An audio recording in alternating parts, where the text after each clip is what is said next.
Hey everyone, welcome to this episode of On1's Spring into Summer series. My name is Brian Matiash and I want to thank you guys for joining me. Now, let's just dive in. I want to talk about this photo.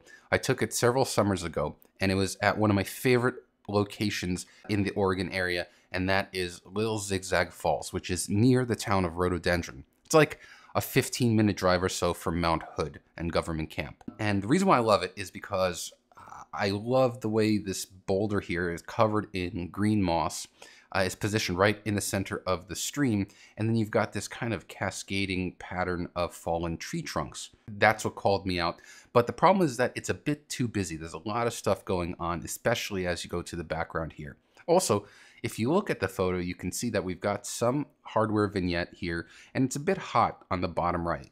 Now that vignette is there probably because I had multiple filters stacked, and if you go to the info panel, you can see this was taken back in 2012, and it was taken back when I was shooting Canon. Now I'm a Sony shooter, so this was a 5D Mark III with the 24-105 f4 lens. Back when I was shooting Canon, this was one of my favorite lenses because it was so versatile. You can see the exposure settings. I had a shutter speed of 5 seconds at f13, so I probably had a 3-stop neutral density filter with a circular polarizer. And I always use circular polarizers because they do an amazing job of cutting out any surface glare from the sun. So with that, let's go ahead and start in the develop module. And the first thing that I want to do here in the develop module is I'm going to select the crop tool on the left there. Now, one thing you want to do before you start cropping is pay attention to the aspect ratio dropdown. The default setting is freeform. What that means is that I can go ahead and crop without any sort of aspect ratio lock.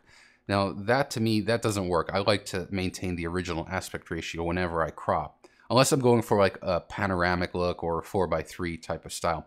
So here I'm going to go to the original ratio, and you can see here square is great if you want to post to Instagram, etc. So we're just going to go to the original ratio, and now when I drag up from the bottom, you can see the left and right is going in at the same proportion, same rate. I'm going to do the same thing from the top here. I'm going to drop down just a bit.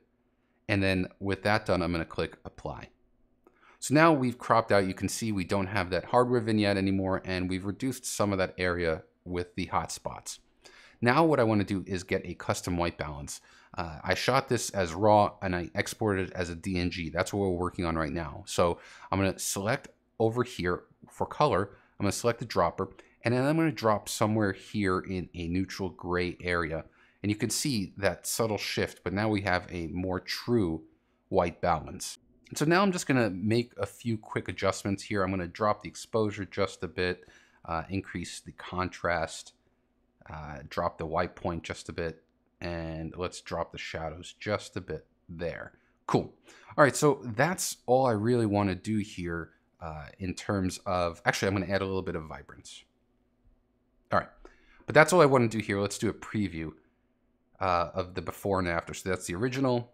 That's kind of, you can see the original crop as well when you preview on and off. But again, not too much going on here. The real kind of heavy lifting is going to be done in effects. So let's go into that. And with effects, let's just hide the preset bar so we get more screen real estate. The first thing I'm going to do, dynamic contrast. I mean, this is a product in and of itself. I'd say you can just build an entire product around this preset or this filter. And this is what I do. I go and I put 9 in small, medium, and large. That's what I always do. And then I drop the opacity to about 50%, just because I find that to be a magic kind of recipe. It always works for me. I've had nothing but good luck and good results with it. And then the other thing I'm going to do is increase the vibrance of that particular filter. All right, so we're good there. Let's hit add filter. And the next thing I'm going to do is add sunshine because this scene is begging for sunshine. So we're good here, except what I want to do is the normal blending mode is fine, but I want to change it actually. So I'm going to click on the gear icon, change the blending mode to soft light. And at 100%, this is way too strong, but if you go to 0, and this is how I always tell how much of a kind of opacity or how much strength I want of any particular filter, is I go back and forth. I start going back and forth from one end to the other, and then I start slowing down. and I get to right around there, about 22. This looks really, really nice. So we'll keep going on. The last kind of global filter that I want to add is a glow. So here I'm going to select a normal glow, and I like what it does, but again, way too strong. So let's kind of go back and forth and stop somewhere about there, about 18%, which is good. And you can see, let's do it before and after. Just does a really nice job of popping those colors without doing too much overly drastic. But here, now it's time to start drawing the viewer's eye, drawing your eye to this boulder. And I'm going to do two things here to make that happen. The first thing I'm going to do is click Add Filter, and I'm going to add a vignette. And we'll click on Subtle. Now, the thing about Subtle, or all these vignettes, by default, is that they darken. Watch, if I bring the brightness down, and let's bring the feather down here so you can kind of see the vignette. The default setting of the vignette is that it'll darken from the outside going towards the center of the frame, but I don't want that. I actually want it to go more towards the boulder here in the foreground. So I can do that. I can take this little reticle here, click it, and I'm going to click right there. And you can see how that shifts the vignette. Now I'm going to bring that feather up. I'm going to bring the brightness up because I was way too dark. But watch, if I turn it off, you see how it's kind of drawing the eye? I can also bring the size down so it kind of goes more towards the center there. And again, on and off. Just really nice, really subtle, but instead of it where the vignette kind of is still going to cover the boulder, it's now covering more of the top and keeping the boulder normally exposed.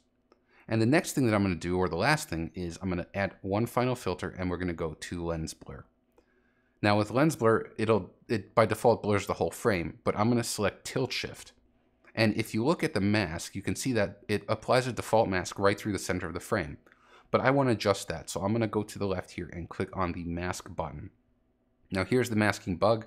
I'm going to go and I'm going to bring this down so that the hard lines here just kind of flank the actual boulder. The dotted line, the distance from the hard line to the dotted line, is your feather. So that's the transition from totally in focus to totally out of focus. So I'm going to bring this up a bit. And then I'm also going to decrease the amount of blur. So kind of, you don't want too much. You just want a little bit to give it a sense of a shallow depth of field. Then the optical quality here slider, this I think gets overlooked a lot. But let's look, keep your eyes over here. Let's just go to the view so we hide the mask. Look over here. If I drag the optical quality to -100, what it's doing is it's simulating those. Normally when you buy a really cheap lens or like a really obscure old lens, the quality of the specular highlights, meaning these bright spots in the out of focus area or your bokeh, gets this kind of telltale donut shape. And some people actually go to great lengths to find those lenses because this is a kind of a striking visual style. However, for me, I actually want to bring as much detail into the out of focus area as possible. So I'm going to go the opposite route, and I'm going to bring, watch, you see, look at that background. You see how it gets a little sharper? So I'm going to keep that at 100. I'm also going to drop the brightness a bit of the out of focus area because the way the eye works is it snaps always to the brightest, sharpest parts of the frame. So the vignette is making it, the vignette and this brightness slider is making this top part a little bit darker and a little bit less in focus. So your eye should go straight here. And so that's basically what I would do here. The other thing I might do is add a little contrast. And blooming, what the blooming will do is it'll adjust the amount of highlights. So I'm going to bring the blooming down a bit. And so with that, let's take a look here. We'll go to preview off. So kind of you got the baseline, you've got the strong composition, but then with some cropping and then some fine tuning with the various filters in the effects pane. I mean, you really do get a really nice image. And it's something where I bring out the details of this boulder here. You still get the sense of the depth. You get the sense of these zigzagging, crisscrossing trees, and it just, everything looks really, really nice. So I hope this gives you some ideas of photos that you will be able to get during this summer. It's beautiful right now. And I hope you picked up some really cool tidbits here using ON1 Photo RAW 2017.5. Thanks a lot, everyone.